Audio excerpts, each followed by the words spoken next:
రమేష్ కుమారుడికి నామకరణం చేయడం కారణం చేత మనం చదువుకున్న వాక్య భాగం ఆగిపోయింది. మరలా పోయిన వారం 2వ తారీఖు మన దగ్గరికి అనుకోకుండా దేవుడు తన దాసులు దేవుని సేవకులు మన దగ్గరికి పంపించారు కనుక అదే ఒక వారం జ్ఞాపకం అయింది. మోషే అహరోనుడికి ఆయన నామమును బట్టి ప్రార్థన చేయి వారిలో సమయూరు ఉండెను. వారు యెహోవాకు మొరపెట్టగా ఆయన వారికి ఉత్తరమిచ్చెను. మేఘస్తంభముల నుండి ఆయన వారితో మాట్లాడెను. వారు ఆయన శాసనములను అనుసరించి ఆయన తమకిచ్చిన కట్టడలను వారు అనుసరించి.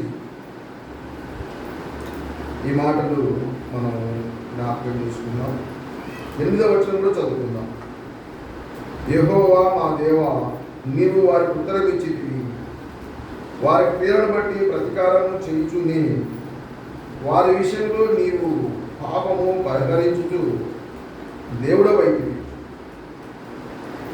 ఈ వాక్యాన్ని మనం చదువుకుందాం. చిన్న ప్రార్థన. దయగలిగిన మా తండ్రి, స్తోత్రము. ఇంతవరకు ఆరాధన ఆయస్తున్నాం. 2వ భాగంలోకి వెళ్ళిపోయే ముందు మీ నామాన్ని కీర్తించాం. అనేక ప్రార్థన అక్కర్లు మీ సన్నిధిలో మీకు తెలియపరిచాం. తగిన కాలంలో వాటికి మీరు జవాబు దయచేయమని మేము వేడుకుంటున్నాం.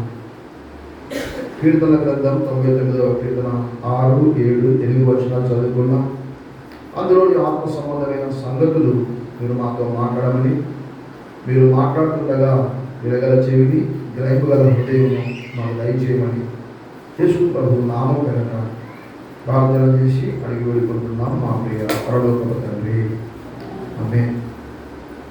దేవుని వాక్యం మనము గతంలో చదువుకున్నాం. 6వ వచనం, ఆయన యాజకులలో మోషే అహరోనులు ఉండేది. ఆ వచనాన్ని మనం ధ్యానం చేసుకున్నాం.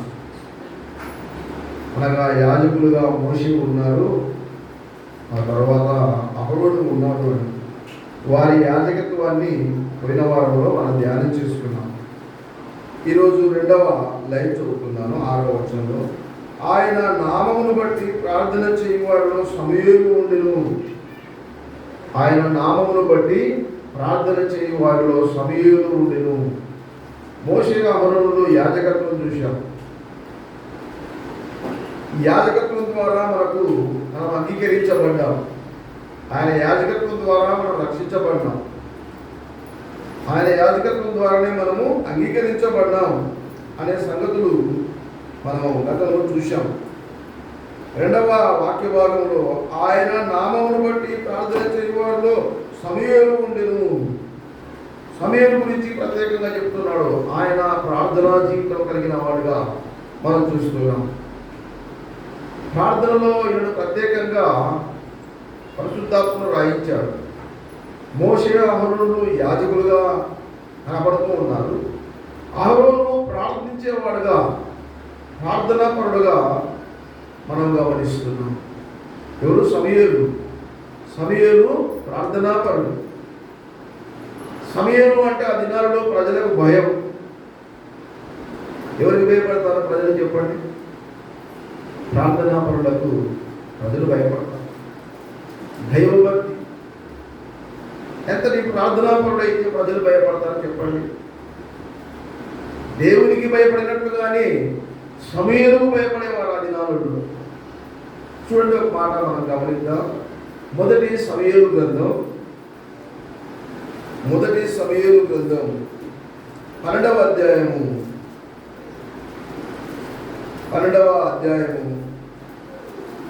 18వ వచనం చదువుతారా? మొదటి సమూయేలు గ్రంథం.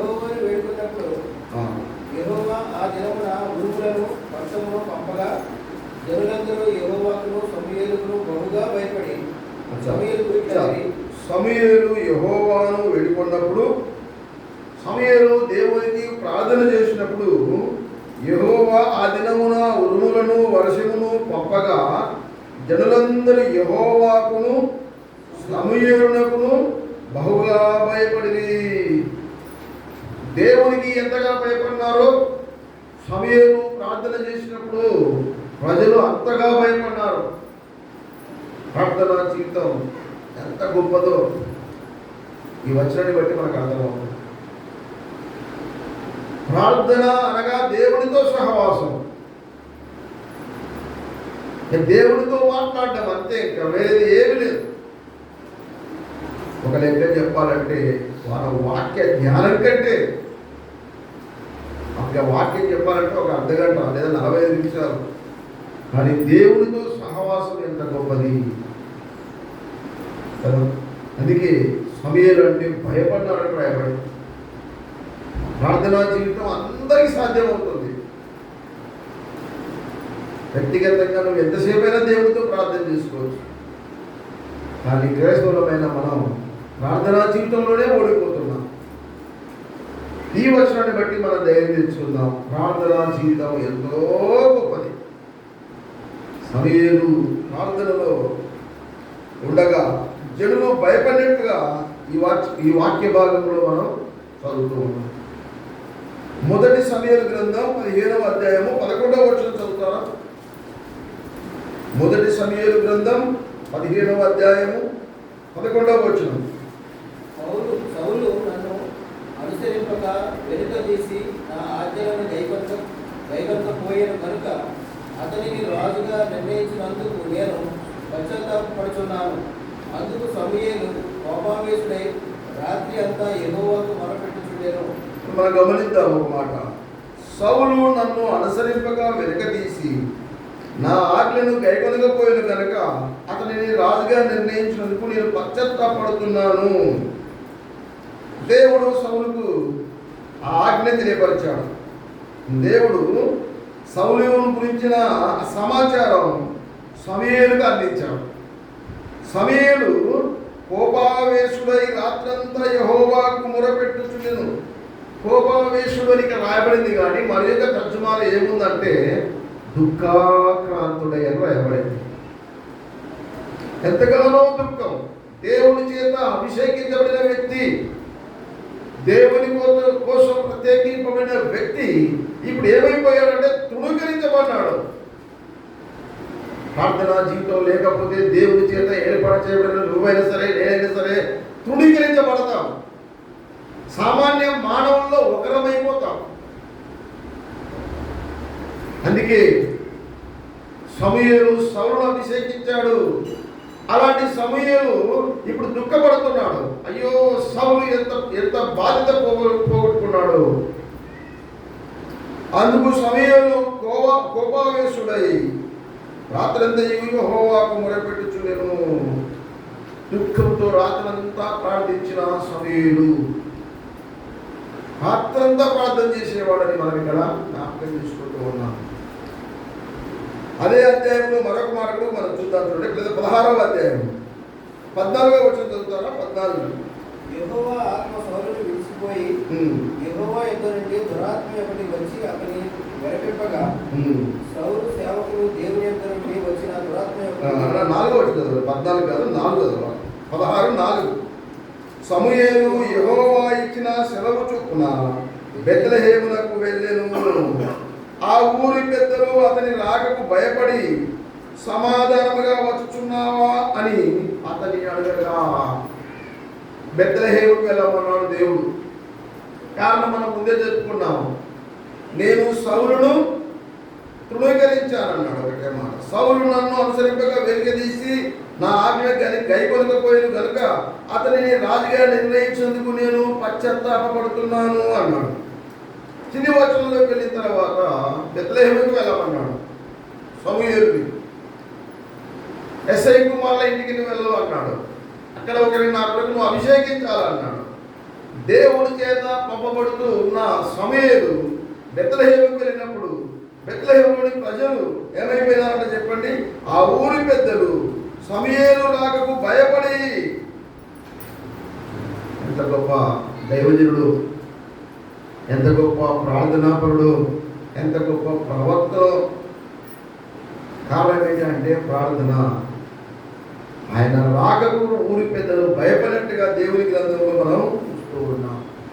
99వ కీర్తనలోకి మనం వద్దాం. మరలా 99వ కీర్తనలో 6వ వచనం 2వ భాగం. ఆయన నామమును బట్టి ప్రార్థన చేయవారిలో సమూయేలు ఉండెను. ప్రార్థనాపరుడు సమూయేలు.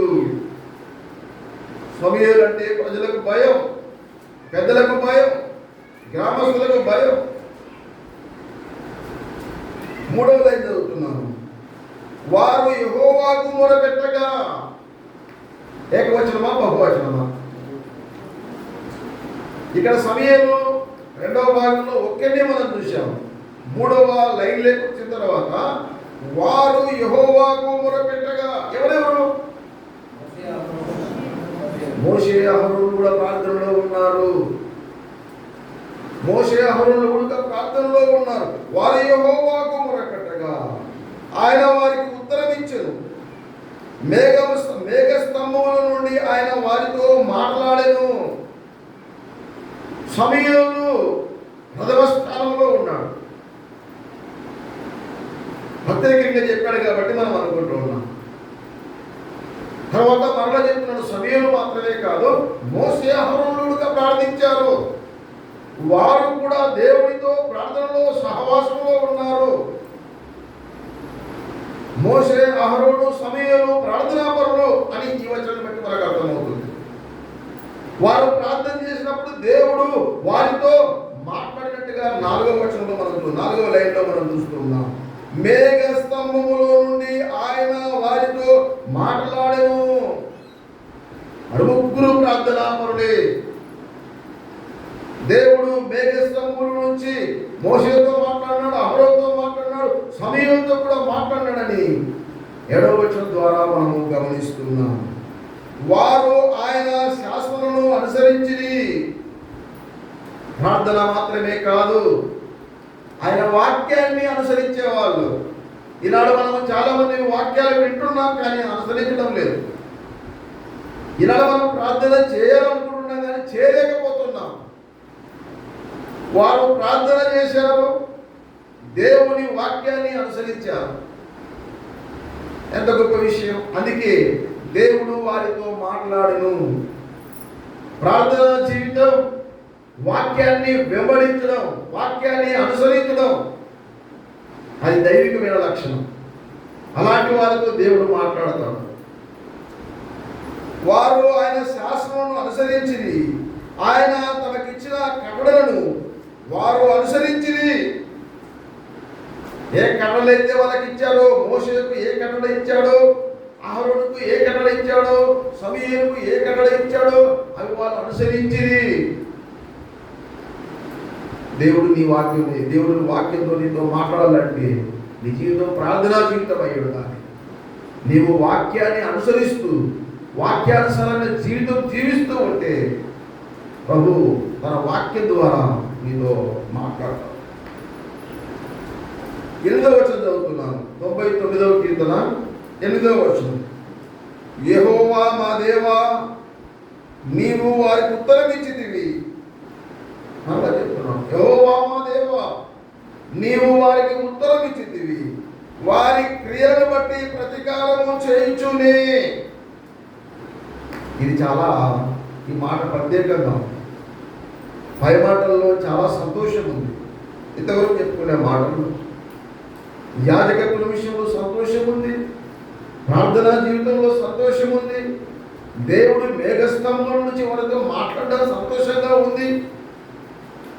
కానీ 8వ వచనంలోకి వచ్చిన తర్వాత నీవు వారికి ఉత్తరం ఇచ్చితివి అన్నాడు.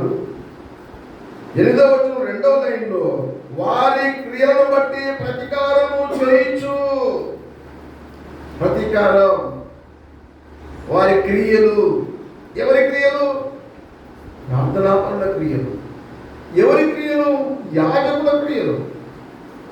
ప్రధాన యాజకత్వం కలిగిన వాళ్ళు, ప్రార్థనా జీవితం కలిగిన వాళ్ళు, వాళ్ళ క్రియలను బట్టి వాళ్ళకి ప్రతీకారం చేశాడట.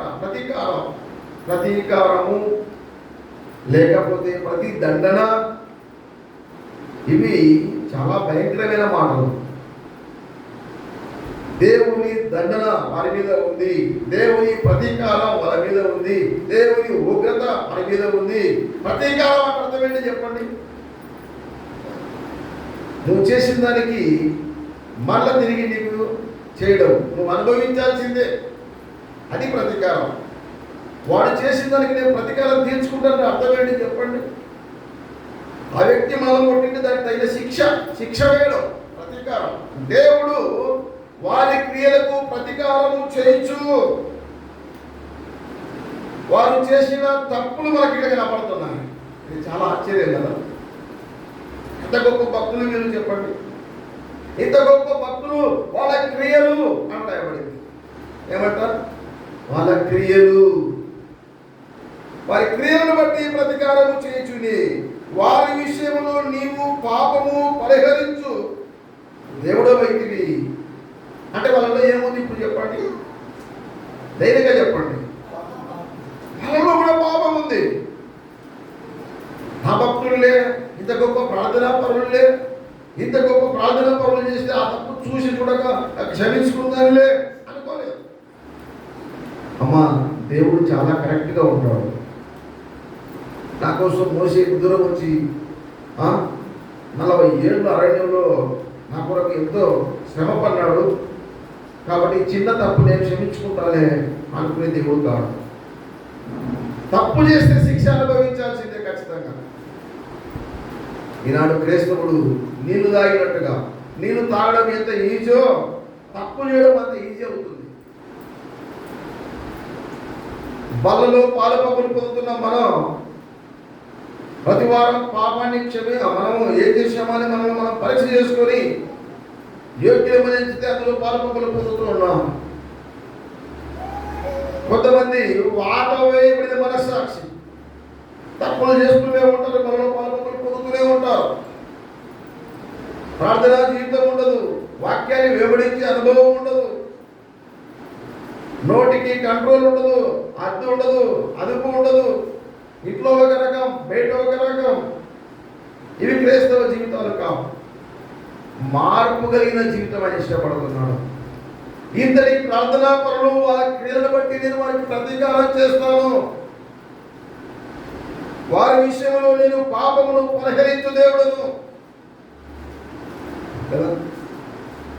ఇంకేమన్నాడు 9వ వచనంలో? మన దేవుడైన యెహోవా పరిశుద్ధుడు, మన దేవుడైన యెహోవాను ఘనపరచుడి, ఆయన పరిశుద్ధ పర్వతం ఎదుట సాగిలపడుడి. ఆయన పరిశుద్ధుడు, ఆయన దగ్గరికి మనం అపరిశుద్ధులతో మనం వెళ్ళలేము. ప్రతీకారం చేస్తున్నాడు, పాపానికి పరిహరిస్తూ ఉన్నాడు అనే మాట మనం జ్ఞాపకం చేసుకుంటున్నాం. కోపడుచునే వాళ్ళ వాత్సల్యం చూపే దేవుడు, కోపపడుచునే వాత్సల్యం చూపే దేవుడు. కానీ లోకంలో కొంతమంది తల్లులు ఉంటారు, తప్పు చేసినా వాళ్ళు చూసుకున్నట్టు ఉంటారు. కొంతమంది తప్పు చేస్తే సహించలేరు. కొంతమంది తల్లులు ఏం చేస్తారు చెప్పండి? పిల్లలు చాలా తప్పులు చేస్తూనే ఉంటారు, చాలా వాళ్ళు ఏం పట్టించుకోరు, అసలు చూస్తుంటారు కానీ పట్టించుకోరు. కొంతమంది తల్లులు తప్పు చేసిన వెంటనే శిక్షిస్తుంటారు, తప్పు చేసిన వెంటనే శిక్షిస్తారు. ఎవరు బాగుపడతారో చెప్పండి? ఇప్పుడు ఎవరు బాగుపడతారో చెప్పండి?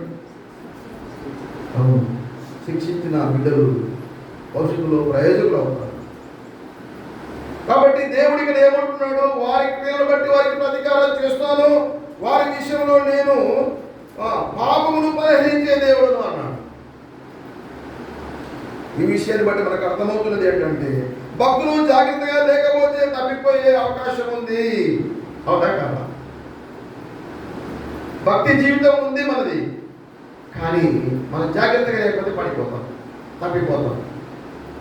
జాగ్రత్తగా లేకపోతే తప్పిపోతాం. వాక్యం చెప్పిన దోషం వల్ల కోపం రాదా? వాక్యం చెప్పిన మోయసు కోపం రాదా? వాక్యం చెప్పి పాట పాడడం వల్ల కోపం రాదా? ఎవరికైనా వస్తుంది, అందరూ భక్తులమే, కానీ జాగ్రత్తగా లేకపోతే పడిపోతాం. జాగ్రత్తగా లేకపోతే మనం పడిపోతాం. ఇదే మనకు పాఠం. తప్పిపోయినప్పుడు దేవుడు ఖచ్చితం. ఎంత భక్తి పరువు అన్నగా, ఎంతన్నా సేవ చేయి. తప్పిపోయినావా, దారి తప్పినావా, అడుగు స్టెప్ పక్కకు పడిందా, దెబ్బ మాత్రం ఖాయం. బుల్లకు అనుభవించాల్సిందే. దెబ్బ తినకుండా పరలోకానికి మాత్రం నువ్వు వెళ్ళలేవు. నువ్వు చేసిన తప్పుకు ఈ భూలోకంలో శిక్ష అనుభవించింది, నువ్వు పరలోకం మాత్రం వెళ్ళలేవు. శిక్ష పడాల్సిందే, అది రూల్. కానీ దెబ్బ తిన్నా దేవుడు మాత్రం క్షమిస్తాడు. దెబ్బలు తింటాం కానీ పాపం మాత్రం మానుకోమంటారా? దెబ్బలు తిన్నా పర్వాలేదు కానీ పాపం మాత్రం మానుకోం. దెబ్బలు ఎంత తిన్నా తర్వాత అయినా మరలా క్షమిస్తాడు కదా అంటారా? మరి ఇప్పుడు అక్కడ అనుకోని చేస్తాం, కానీ పరలోకి పోయిన తర్వాత మొహం మీద మూవేసిన దానికంటే ఎక్కువ. అట్లా ఎవరికైనా జరిగిందా? ఎవరికైనా జరిగిందా? చూడండి ఒకసారి ఆకులుగా సంఖ్యాకాండంలో ఒకసారి చూడండి. ఆ వచనము అంతగా లేదు కానీ చూద్దాం ఒకసారి. మోషే కూషు దేశపు స్త్రీ 12వ అధ్యాయం చూడండి. 12వ అధ్యాయం వివాహం చేసుకునే సందర్భం 12వ అధ్యాయం చూడండి.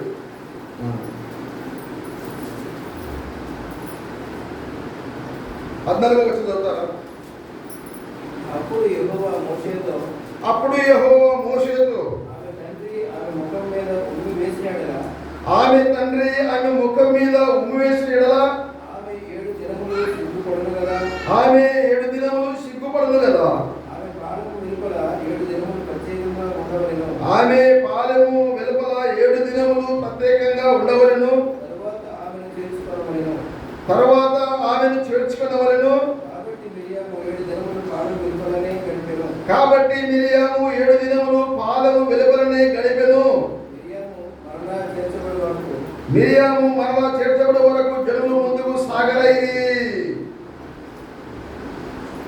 తండ్రి దేవుడే. ఎవరు చెప్పండి? నా సేవకుడైన మోషే మీద చదువుకోవడానికి మీకు భయం లేదా అన్న? ఎవరిని? అహరోను మిరియాము ఒకటే కుటుంబంలోనే. తమ్ముడైతాడు ఇద్దరికి. అహరోనుకు తమ్ముడే, మిరియాముకు తమ్ముడే. కానీ ఇద్దరు ఏం చేశారంటే మోషే మీద చదువుకున్నారు. అప్పుడు దేవుడు ఆమెకి ఏం చేశాడో చెప్పండి. అప్పుడు మిరియాము హిమము వంటి తెల్లని కుష్టు గలదాయను. అహరోను మిరియాము వైపు చూసినప్పుడు ఆమె కుష్టు గలదిగా కనబడెను. అహరోను, అయ్యో నా ప్రభువా, మేము అవివేకులము పాపలమైన మేము చేసే ఈ పాపమును మా మీద మోపవద్దు. పాపం చేశాం కానీ దేవుడు క్షమించాడా? అయ్యో మేము పాపం ఒప్పుకున్నారా ఒప్పుకోలేవా? అమ్మా ఒప్పుకున్నారా ఒప్పుకోలేవా? మేము పాపంలో మేము అవివేకులు ఈ పని అనకూడదు కానీ అన్నాం. అయ్యో ఈ పని మనం క్షమించాం అన్నాడు. క్షమించాడా? మొహం మీద వేసినంత పని అయిపోయింది. ఏమైపోయింది చెప్పండి? తన తండ్రి ఒక బిడ్డ మీద మొహం మీద వేస్తే ఎంత అవమానమో అంత అవమానం ఆమెకు కుష్ఠరోగం వచ్చి పాలం బయట 7 దినాలు పెట్టవలసిన పరిస్థితి వచ్చింది. శిక్ష అనుభవించాలా లేదా? నాకు అది ఒకటి చెప్పండి. మీరు ఎంత అవమానం, ఎంత శిక్ష! దేవుని సేవకుడిని చదువుకునేందుకు మొహం మీద వేసినంత పని అయిపోయింది. 7 దినాలు అక్కడ ఆగిపోయినారు. సమాజం, లక్షల సమాజం అక్కడ ఆగిపోయింది. నేను చెప్పి వచ్చే మాట ఏంటంటే, ఎంత భక్తి జీవితం కలిగిన వారైనా, అహరోడైనా మిరియామైనా ఎంతో భక్తి పరులు, ఎంతో సేవ చేస్తున్నారు. తప్పు చేసినప్పుడు దేవుడు క్షమించలేదు. ఇక నీవు నేను ఎంతటి వాళ్ళ మనం తప్పు చేస్తే ఆయన మనం క్షమిస్తాడా? అహరోనుకు మిరియాముకు శిక్ష పడింది అక్కడ. ఆమె సనుక్కున్న కారణాన్ని బట్టి 7 దినాల్లో వెలివేయబడిన స్థితి మనం గమనిస్తాం. కనుక మన నోటిని జాగ్రత్తగా ఉంచుతాం. చూడండి, ఒక మాట మనం గమనిస్తున్నాం. భక్తులు జాగ్రత్తగా లేకపోతే పడిపోతారు. మొదటి మాట. పడిపోతే అనేది కాదు, శిక్ష తప్పదు. రెండవ మాట, శిక్షించిన తర్వాత మిరియాము మరలా చేర్చుకున్నాడా లేదా? ఆ సిగ్గుదప్పిన పని మేము కూడా చేస్తామంటే దానికి ఎవరైనా ఏం చేయలేము. మాకు మొహం మీద వేసిన పర్వాలేదు, పాపం చేస్తాము. మమ్మల్ని వెలివేసిన పర్వాలేదు, మేము పాపం చేస్తాను, దానికి ఎవరైనా చేయలేము. కానీ ప్రభువే మిమ్మల్ని చూసుకుంటాడు, నన్ను చూసుకుంటాడు. జాగ్రత్తగా ఉందాం. ప్రభు బిడ్డలాగా ఆ తండ్రికి తగిన కుమారులుగా మనం ఉందాం. చూడండి, ఒక్కొక్కరి పాపం ఏం చేశారు అనే మాట మనం ధ్యానం చేసుకుందాం. సమయం అయిపోతుంది. ఈ రోజుకు ఒక్కరి గురించి మనం గుర్తు చేసుకుందాం. 15 నిమిషాలు నేను ముగిస్తాం. ఖచ్చితంగా 1 గంటకు మనం ముగించుకుందాం. మోషే ఏ విధంగా మరి ఆయన యొక్క క్రియలను బట్టి ప్రతీకారము చేయబడ్డాడు దేవుడి చేత. ఒక మాట మనం గుర్తు చేసుకుందామా? మోషే గురించిన సంగతులు, మోషేని గురించి మనం ఆలోచన చేద్దాం. సంఖ్యాకాండం 12వ అధ్యాయంలోకి మరల వద్దాం. అలా క్లుప్తంగా ధ్యానం చేసుకోవడం కొరకై సంఖ్యాకాండం 12వ అధ్యాయంలో మోషే గురించిన సంగతులు మనం అక్కడ కొన్ని చూద్దాం. ఇంతటి భక్తిపరుడు ఎలాగున్నా దేవుని యొక్క ప్రతీకారానికి గురైపోయినాడు అనే సంగతి. నేను 3వ వచనం చదువుతారా? మోషే భూమి మీద ఉన్న వారందరిలో మిక్కిలి సాత్వికుడు. మోషే గురించి ఎంత గొప్ప సాక్ష్యం అంటున్నాడు. మోషే భూమి మీద ఉన్న వారందరిలో మిక్కిలి సాత్వికుడు. 7వ వచనం చదవండి. అతడు నా ఇళ్ళంతటిలో నమ్మకమైన వాడు. మోషే భూమి మీద ఉన్న వారందరిలో కల్లా మిక్కిలి సాత్వికుడు. సాత్వికుడు అంటే అర్థం ఏంటి చెప్పండి? అసలు కోపమే లేదు. మోషే భూమి మీద ఉన్న వారందరిలో కల్లా మిక్కిలి సాత్వికుడు. కానీ ఆయన యుద్ధంలో పరాక్రమవంతుడు, ఆరితేరినవాడు. సకల విద్యలలో ఆయన ఆరితేరినవాడు. కానీ ఏమని సాక్ష్యం ఉంది ఆయనకు?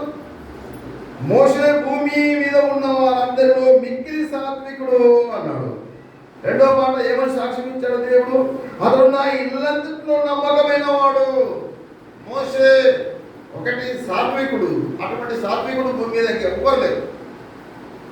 2వది, దేవుని ఇల్లంతట్లో ఎవరైనా నమ్మకస్తున్నా అంటే మొట్టమొదటి స్థానంలో ఎవరున్నారు ఇప్పుడు చెప్పండి? మోషేనే మొట్టమొదటి స్థానం. దేవుని ఇల్లంతట్లో ఎవరైనా నమ్మకస్తులు ఉన్నారా అంటే మోషేనే.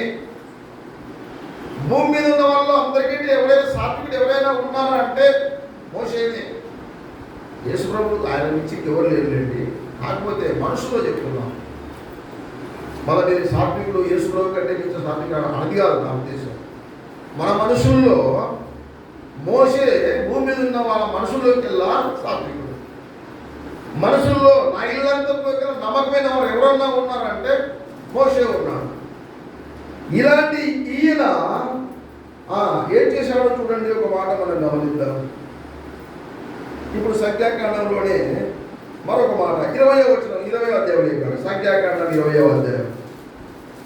సంఖ్యాకాండం 20వ అధ్యాయం. సంఖ్యాకాండం 20వ అధ్యాయంలోకి మనం వచ్చినప్పుడు ఇక్కడ మనం గమనించే ఒక మాట మొదటి అధ్యాయం చదువుతున్నాను. మొదటి నెల యందు ఇశ్రాయేలు సర్వ సమాజము సీను అరణ్యము రాగా ప్రజలు కాదేశులో దిగిరి. అక్కడ మిరియాము చనిపోయి పాతి పెట్టబడెను.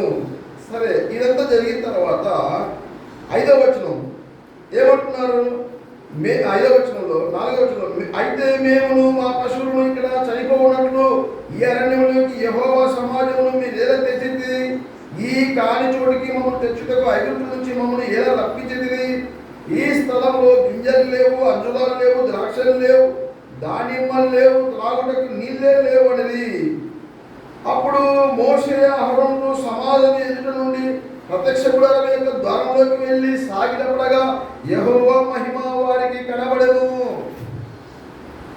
ప్రజలు ఆహారం లేవు, నీళ్లు లేని పరిస్థితుల్లో మోషే మీద తిరగబడే స్థితిలో ఉన్నారు. అలాంటప్పుడు వారు చేసేది ఏంటి లేక పిలిచిన దేవుని దగ్గరికి వెళ్తున్నారు, అప్పచెప్పిన దేవుని దగ్గరికి వెళ్తున్నారు. అక్కడ సాగిలపడి ఆయనను వేడుకున్నప్పుడు ఆయన మహిమ వారికి కనపడింది. అంతటా యెహోవా మోషేకి ఇలాగున సెలవిచ్చెను, నీవు నీ కర్రను తీసుకొని నీవును నీ సహోదరుడైన అహరోనును ఈ సమాజమును పోగు చేసి వారి కన్నుల ఎదుట ఆ బండతో మాట్లాడుము, అది నీళ్ళిచ్చును. నీవు వారి కొరకు నీళ్లను బండలో నుంచి రప్పించి సమాజమునకును వారి పశువులకును త్రాగుటకిమ్ము. యెహోవా అతనికి ఆజ్ఞాపించినట్లు మోషే ఆయన సన్నిధి నుండి కర్రను తీసుకొని పోయెను. తరువాత మోషే అహరోనులో ఆ బండ ఎదుట సమాజమును పోగు చేసినప్పుడు అతడు వారితో, ద్రోహులారా వినుడి, మేము ఈ బండల నుంచి మీ కొరకు నీళ్లు రప్పింపవలెనా అని. అప్పుడు మోషే తన చెయ్యి ఎత్తి 2 మార్లు తన కర్రతో ఆ బండను కొట్టగా నీళ్లు సమృద్ధిగా ప్రవహించును, సమాజమును పశువులను త్రాగెను. అప్పుడు యెహోవా మోషే అహరోనులతో, మీరు ఇశ్రాయేలుల కన్నుల ఎదుట నా పరిశుద్ధతను సన్మానించినట్లు నన్ను నమ్మకపోతిరి గనుక ఈ సమాజమును నేను వారికి ఇచ్చిన దేశంలోనికి మీరు తోడుకొని పోరని చెప్పెను. శిక్ష పడింది ఇక్కడ. సాత్వికునికి ఇప్పుడు ఏమొచ్చింది చెప్పండి? కోపం వచ్చింది. భూమి మీద ఉన్న వారందరిలోకెల్లా మోషే సాత్వికుడు. అలాంటి సాత్వికునికి కోపం వచ్చింది. కోపం రావడానికి కారకులు ఎవరు? ఇశ్రాయేలు ప్రజలు. ఎంత విసిగించిటారు చెప్పండి. అంత సాత్వికునికే కోపం తెప్పిస్తే చిన్న చిన్న సేవకులకు సంఘం ద్వారా కోపం రాదా?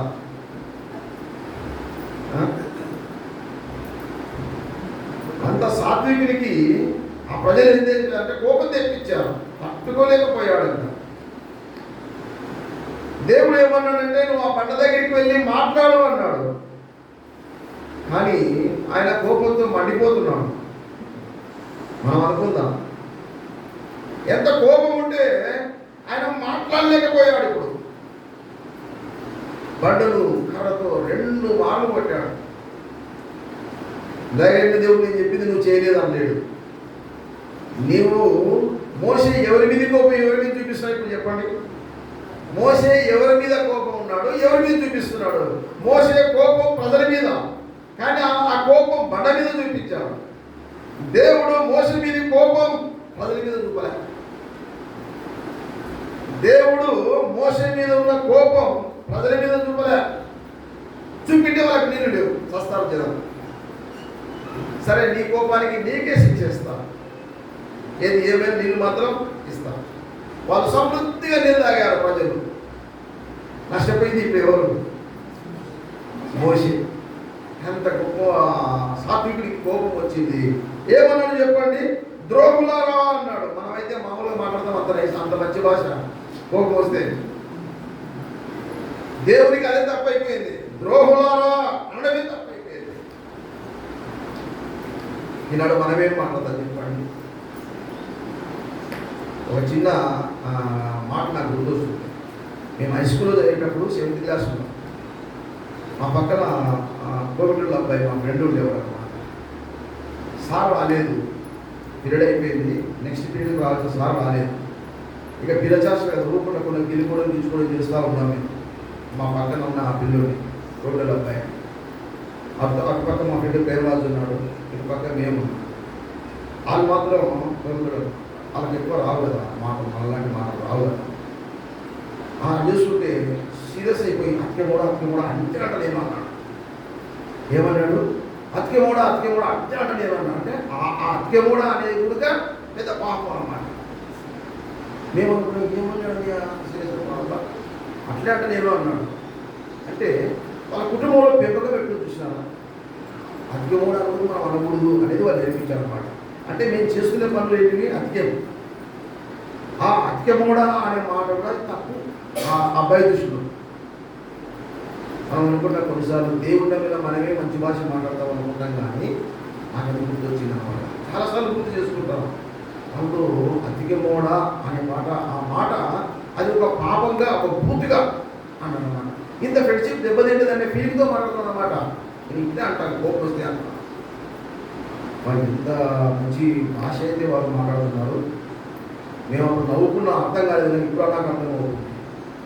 దేవుడు ద్రోహులారా అనే మాట ఎంత పెద్ద తప్పు చేశాడు చెప్పండి. ద్రోహులారా అనే మాట. ఇప్పుడు మోషే కాలు జారాడా, నోరు జారాడా? మోషే నోరు జారాడు. మోషే నోరు జారాడు, కానీ శిక్షను వీడు ఎంత గొప్పదో అక్కడ ఒక మాట మనం గమనిద్దాం. మోషే అహరోనుల బండ ఎదురు సాగిలపడి సమాజంలో పూసిన వారిలో ద్రోహులారా విడి అన్నాడు. రెండు మార్లు తన కర్రతో పడను కొట్టగా నీళ్ళు సమృద్ధిగా ప్రవహించును, సమాజమును పశువులను త్రాగెను. అప్పుడు యెహోవా మోషేతో, మీరు ఇశ్రాయేలు కన్నుల ఎదుట నా పరిశుద్ధులను సన్మానించడం నన్ను నమ్మకకపోతిరి. నమ్ముకోలేదంట. నమ్ముకుంటే ఆ భాష మీకు ఎట్లా వస్తుంది? దేవుని నమ్మిన మాట్లాడే భాషనా అది? చెప్పండి. మీరు నన్ను నమ్మకపోతే, నమ్మింటే మీరు ఆ భాష మాట్లాడరు. ఏ భాష? అది చాలా చిన్న మాట మన దృష్టిలో, మనందరి దృష్టిలో దోహం అదే పెద్ద తప్పని మనం అనుకుంటున్నాం. కానీ నమ్మిన వాళ్ళు ఆ భాష కూడా మాట్లాడకూడదంట. అర్థమవుతుందమ్మా? ఇక మనం మీరు అర్థం చేసుకుంటే మనం ఎంత బాధదాట్యమో. దేవుని యొక్క కొలతలకు మనం ఎప్పుడో దాటిపోయినాం. కాబట్టి మోషేలో మనం నేర్చుకునే పాఠం, సాత్వికుడే కానీ ద్రోహులారా అన్న ఒక్క మాటను బట్టి నన్ను నమ్మకపోతే మీరు అన్నాడు. కనుక సమాజమును నేను వారికి ఇచ్చిన దేశంలోనికి మీరు తోడుకొని పోరు. శిక్ష పడింది. ఇక మీరు పోరు. వాగ్దాన ప్రవేశ దేశానికి సమాజం వెళ్తుంది కానీ మీరు మాత్రం వెళ్ళరు. అయిపోయింది. అప్పుడు మనమైతే ఏం చేస్తాం చెప్పండి? మానవులుగా మనం బ్రతలాడతాం. ఇదొకసారి ప్రభావం చెప్పండి, తప్పైంది క్షమించింది ఒకసారి. మోషే కూడా ప్రతిమలాడినాడు. కోపం తగ్గిపోయింది. నన్ను నమ్మకపోతే మీరు నా హృదయంలో వేదన పట్టుకున్నది. అయ్యో, ఇంత ప్రయాసం పడినా నన్ను నమ్మకపోతే, నేను నమ్మలేదా దేవుణ్ణి? ఎంత బాధపడేటాడు చెప్పండి మోషే. ఇక మీరు పాలు తేనె ప్రవేశ దేశానికి పోలేరు, నన్ను నమ్మకపోతే మీరు పోరు. అంతే. ద్వితీయోపదేశకాండం 3వ అధ్యాయం 25-26 వచనాలు చదవండి. ద్వితీయోపదేశకాండం 3వ అధ్యాయము 25-26 వచనాలు చదువుతారా? ద్వితీయోపదేశకాండము 3వ అధ్యాయము 25-26 వచనాలు. మంచి దేశం నుంచి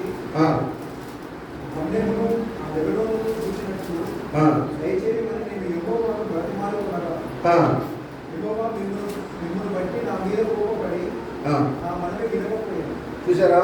నేను అందరికి వెళ్ళి యోర్దాను అవతల ఉన్న ఈ మంచి దేశమును, మంచి మన్యమును, ఆ లెబనోను చూచినట్లు దయచేయమని నేను యెహోవాను బ్రతిమాలుకొనగా. మీరు వెళ్ళరు అన్నాడు, బ్రతిమలాడుకున్నాడు. కనీసం చూసి వస్తా ఒకసారి. ఎంత బ్రతిమలాడినా లేదు. ఎందుకు? ద్రోహులారా అన్నావు నువ్వు. అంతే. నన్ను నమ్మలేదు, మాట్లాడమని చెప్పాను నేను, కానీ నువ్వు కొట్టావు. నేనేం చెప్పాను? మాట్లాడమన్నాను, నువ్వు కొట్టావు. నన్ను నమ్మలేదు, నా ప్రజలు ద్రోహులారా అన్నావు. అయిపోయింది, ఇక నువ్వు వెళ్ళలేవు అన్నాడు. ఎంతో బ్రతుకులు అన్నాడు. ఒక్కసారి బ్రతుకు. నేను యెహోవాను ప్రతిమాలుకొనగా యెహోవా మిమ్మును బట్టి నా మీద కోపపడి. ఎవరిని బట్టి కోపం? మిమ్మల్ని బట్టి నా మీద కోపం వచ్చింది. మీరు చేసిన ప్రవర్తనకు నాకు కోపం వచ్చింది. నేను మిమ్మల్ని ద్రోహులారని మిమ్మల్ని బట్టి నేను పాలుదీన ప్రవేశ దేశానికి వెళ్ళలేకుండా అయిపోయాను. మిమ్మల్ని బట్టి నా మీద కోపపడి నా మనవి వినకపోయాను. మరియు యెహోవా నాతో ఇట్లా చాలును. బ్రతలాడొద్దు. ఆడదేశాన్ని అయిపోయింది. వారి క్రియలను బట్టి ప్రతీకారం. ఇది మన అంశం. 99వ కీర్తన 6-7 వచనం చెప్పండి. వారి క్రియలను బట్టి ప్రతీకారం. మోషే క్రియకు ప్రతీకారం వచ్చిందా రాలేదా? ఆయనను మెచ్చుకున్నాడు. భూమి మీద ఇటువంటి సాత్వికుడు లేడు. నా ఇల్లంతట్లో నమ్మకమైన వాడు మోషే. ఇలాంటి వాడు తప్పు చేసినంత మాత్రాన నేను సర్దుకుపోను.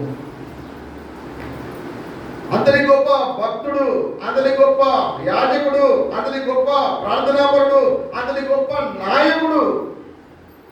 ద్రోహులారా అన్న మాటలు బట్టి నమ్మకపోతివి, నన్ను నమ్మలేదు, ఇక నువ్వు పాలు తేనె ప్రవేశ దేశానికి వెళ్ళవు. ప్రతిఫలాన్నాడు. చాలు, ఆజ్ఞ అయిపోయింది, చాలు. ఇక ఈ సంగతిని గురించి నాతో మాట్లాడవద్దు. ఏ సంగతిని గురించి? ఒక్కసారి పాలుతీన ప్రవేశిస్తాను, చూస్తాను, ఒకసారి అడిగి పెడతాను, దాని గురించి ఇంకా మాట్లాడాలి. అమ్మా, నీ జీవితం ఎట్లుంది, నా జీవితం ఎట్లుంది?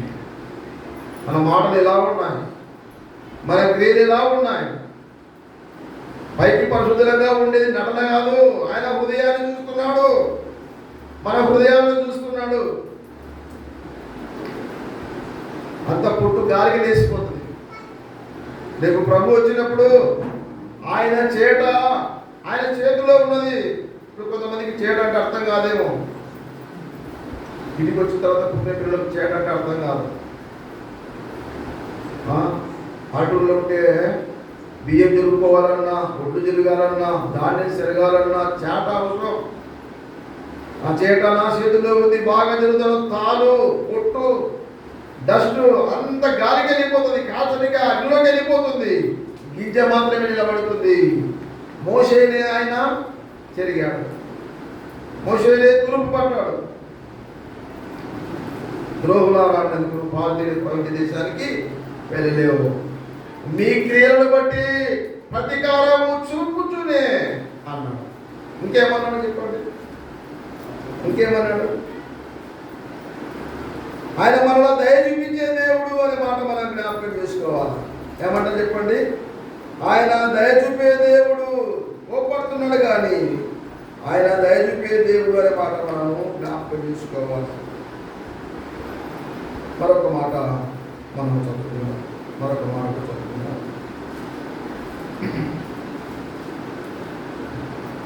మరి దేవుడి వాక్యాన్ని మరొకసారి మనం చదువుతున్నాం. సంధ్యాకాలంలోనే ఏమన్నాడు ఈ మాట? 11వ వచనంలో, అప్పుడు మోషే తన చెయ్యి ఎత్తి 2 మార్లు తన కర్రతో ఆ బండను కొట్టగా. ఎన్ని మార్లు కొట్టాడు? 2 మార్లు. ఆ కారణాన్ని బట్టి పార్టీలో ప్రవేశ దేశానికి లేదు. మొత్తానికి మోసే బండని ఎన్నిసార్లు కొట్టాడు? ఎవరైనా చెప్తారు? 3 సార్లు కొట్టాడు. నిర్గమకాండంలో చూడండి. నిర్గమకాండంలో మనం గమనించినప్పుడు చూస్తారా? నిర్గమకాండం 17వ అధ్యాయము 6వ వచనం చదవండి. నిర్గమకాండము 12వ అధ్యాయము 6వ వచనం చదువుతారా?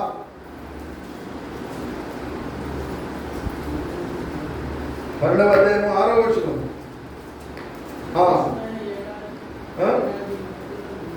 లేదు నిర్గమకాండం 12 కాదు 17. ఇదిగో అక్కడ హోరేబులోని బండ మీద నేను నీకు ఎదురుగా నిలిచెదను. 17వ అధ్యాయము నిర్గమకాండం 17వ అధ్యాయము 6వ వచనంలో, ఇదిగో అక్కడ హోరేబులోని బండ మీద నేను నీకు ఎదురుగా నిలిచెదను.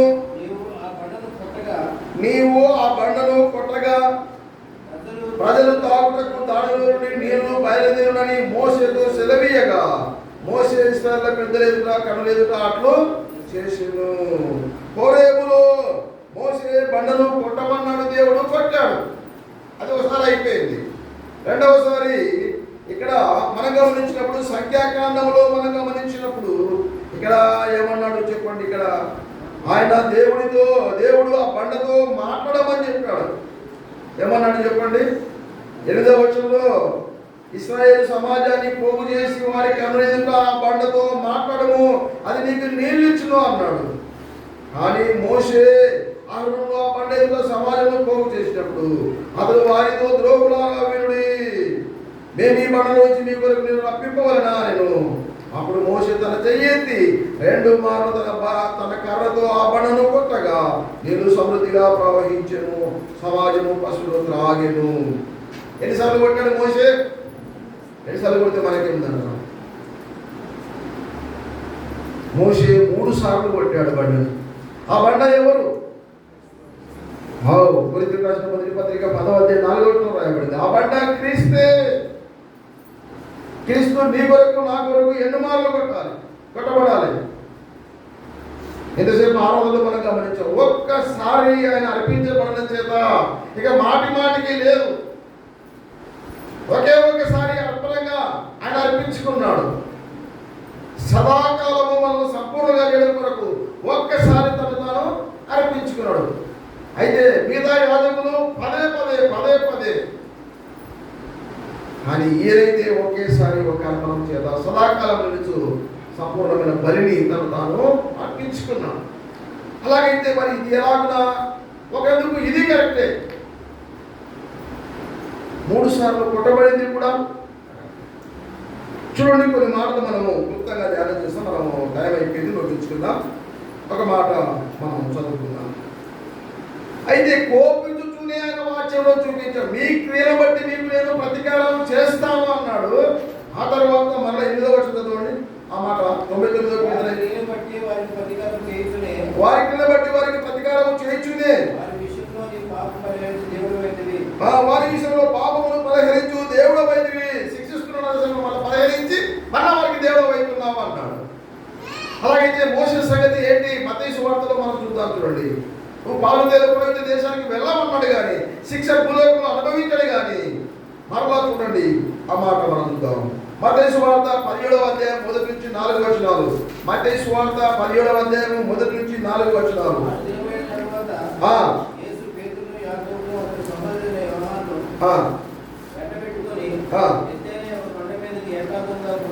వెంటబెట్టుకొని ఎత్తైన ఒక కొండ మీదకి ఏకాంతంగా పోయి వారి ఎదుట రూపాంతరము పొందెను. ఆయన ముఖము సూర్యుని వలె ప్రకాశించెను. ఆయన వస్త్రములు వెలుగువలే తెల్లనివాయను. ఇదిగో మోషేయు ఏలియాయు వారికి కనబడి ఆయనతో మాట్లాడుచుండ్రి. ఎవరు కనబడినారు ఇప్పుడు చెప్పండి? ఆడు పోవన్నాడు. శరీరీతిగా శిక్ష అనుభవించాడు, పోలేదు. కానీ ఆత్మీయంగా మనం తిరిగి దేవుడితో కూడా ఉన్నాడు. మనం చెప్పుకున్నది అది. లోకంలో నువ్వు చేసిన దానికి ఖచ్చితంగా శిక్ష అనుభవించాల్సిందే. నువ్వు ఎంత దేవుని బిడ్డవైనా, నువ్వెంత ప్రార్థనా పరుడవైనా, నువ్వెంత దేవుని సేవకుడవైనా, ఎంత గొప్ప సేవ చేసినా, నువ్వు చేసే క్రియలు తక్కువైనప్పుడు, నువ్వు వాక్యాన్ని అనుసరించకపోయినప్పుడు, నువ్వు వాక్యాన్ని నువ్వు నిర్లక్ష్యం చేసినప్పుడు, నువ్వు చేసిన తప్పుకు నువ్వు ఖచ్చితంగా శిక్ష అనుభవించాల్సిందే. నువ్వు బూతులు మాట్లాడితే దానికి శిక్ష అనుభవించాల్సిందే. నువ్వు దొంగతనం చేస్తే దానికి తగిన శిక్ష అనుభవించాల్సిందే. నువ్వు లంచం తీసుకుంటే దానికి తగిన శిక్ష అనుభవించాల్సిందే. నువ్వు ఏదైతే చేస్తావో దానికి భూమి మీద నువ్వు శిక్ష అనుభవించాల్సిందే. వారికి క్రియలు బట్టి వారికి ప్రతీకారం చేస్తాను. మోషే అక్షరాత్మకంగా పాలు తిన ప్రవేశ దేశానికి వెళ్ళలేదు, కానీ ఆత్మీయంగా వెళ్ళాడు అన్నదానికి మనకు దాదాపుగా 1500 సంవత్సరాల తర్వాత, ఎన్ని సంవత్సరాలు చెప్పండి? 1500 సంవత్సరాల తర్వాత మోషే యేసు ప్రభుతో కూడా ఆ కొండ మీద ఉన్నట్టుగా మనం చూస్తూ ఉన్నాం. ఏమన్నాడు చెప్పండి? ఆయన ముఖము సూర్యుని వలె ప్రకాశించెను, ఆయన వస్త్రములు వెలుగు వలె తెల్లనివాయెను. ఇదిగో మోషేయు ఏలియాయు వారికి కనబడి ఆయనతో మాట్లాడుచుండ్రి. యేసు ప్రభుతో మాట్లాడుతున్న వ్యక్తుల్లో 2 ఉన్నారు. ఎవరు? మోషే. 17 సంవత్సరాల కిందట జీవించి ఉన్న మోషే తప్పు చేశాడు, కాలు జారాడు, నోరు జారాడు, దానికి శిక్ష అనుభవించాడు. పాలు తిన ప్రవేశ దేశానికి వెళ్ళావు, ఇక నాతో మాట్లాడవద్దు, నన్ను బ్రతమలాడవద్దు, ఆ విషయం కింద వదిలేయన్నా. నువ్వు మీద శిక్ష తప్పదు, కానీ పరలోకంలో మాత్రం ఏలియా దాదాపుగా ఆయన 900 సంవత్సరాల కిందటి ఆయన అన్నట్టుగా మనము గమనిస్తున్నాం. సరే, ఇప్పుడు మనకు అయిపోయింది. ఆయన ప్రేమిస్తున్నాడు, తప్పు చేసినప్పుడు శిక్షిస్తున్నాడు. ఆ శిక్ష అనుభవించిన తర్వాత తిరిగి మన తన దగ్గరికి చేర్చుకుంటున్నాం. మనం జాగ్రత్తగా ఉందాం. భక్తులు శిక్ష తప్పులించుకోలేకపోతున్నారు. అలాంటప్పుడు నేను లోకంలో పాపం చేసే శిక్ష మాత్రం ఖచ్చితంగా మనం అనుభవించవలసి ఉంది. జాగ్రత్త పడదాం. ఇక 3 సార్లు బండలు కొట్టే సంగతి కొంచెం 2 మాటలు చెప్పి అనుభవిస్తాం. చూసావా ఒక మాట? నిర్గమాకాండంలో మనం చూసాం 17వ అధ్యాయంలో ఆయన ఒకసారి అక్కడ కొట్టినట్టుగా మనం గమనిస్తాం. తర్వాత సంఖ్యాకాండం 20వ అధ్యాయంలో 2 మార్లు కొట్టినట్టుగా, మొత్తం 3 సార్లు కొట్టినట్టుగా మనం గమనిస్తాం. ఈ 3 సార్లను మనం ఇక్కడ చూద్దాం. చూడండి, అపోస్తల కార్యములు 2వ అధ్యాయం 23వ వచనం దగ్గర చదువుకొని ముగించుకుందాం. అపోస్తల కార్యములు 2వ అధ్యాయము 23వ వచనం. దేవుడు నిశ్చయించిన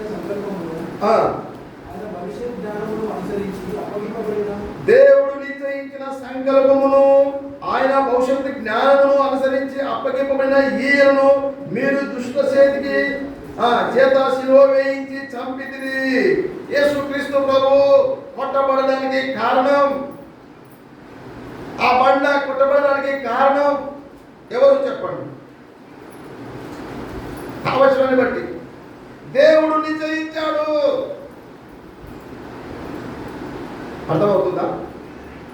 యేసుక్రీస్తు ప్రభు శిలువ వేయబడడానికి, యేసు ప్రభు కొట్టబడడానికి కారణం, మొట్టమొదటి కారణం ఎవరు చెప్పండి? దేవుడిని చేయించాడు అంతే. దేవుడిని చేయించిన సంకల్పము. యేసుక్రీస్తు ప్రభు శిలువ వేయబడ్డం అది దేవుడి సంకల్పం, దేవుడి నిర్ణయం, అది దేవుని భవిష్యత్తు జ్ఞానము అని రాయబడింది. ఒకసారి కొట్టబడ్డానికి అది దేవుని యొక్క చిత్తం అయిపోయింది. రెండవ మాట మనం చూద్దాం.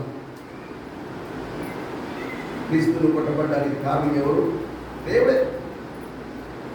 ఎఫెసీయులకు రాసిన పత్రిక 5వ అధ్యాయము 2వ వచనం. ఎఫెసీయులకు రాసిన పత్రిక 5వ అధ్యాయము 2వ వచనం. క్రీస్తు మిమ్మును ప్రేమించి పరిమళ వాసనగా ఉండుటకు మన కొరకు తన్ను తాను దేవునికి అర్పణముగా బలిగా అప్పగించుకొనెను. రెండవ మాట, క్రీస్తే తన ఇష్టపూర్తిగా, ఎవరి బలవంతం కాదు, ఏదో తండ్రి ఆజ్ఞాపించడానికి కాదు, తన్ను తానే, నీ పాపం కొరకు నా పాపం కొరకు ఎవరో బలవంతం చేస్తే ఆయన శిలువ మీదకి వెక్కలేదు. ఆయన హృదయపూర్వకంగా నిన్ను నన్ను ప్రేమించాడు. నీ కొరకు నా కొరకు తన్ను తాను అప్పగించుకున్నాడు. ఆ దెబ్బలు తినడానికి రెండవ కారణం ఎవరు చెప్పండి? ఆయనే, యేసుక్రీస్తే. ఇది రెండవ దెబ్బ. ఇక మూడవ దెబ్బ మనం చూద్దాం. చూడండి, హెబ్రీ రాసిన పత్రిక 9వ అధ్యాయం 14వ వచనం. హెబ్రీ 9:14. 9వ అధ్యాయం 14వ వచనం. హెబ్రీ 14 కదా, హెబ్రీ 9:14.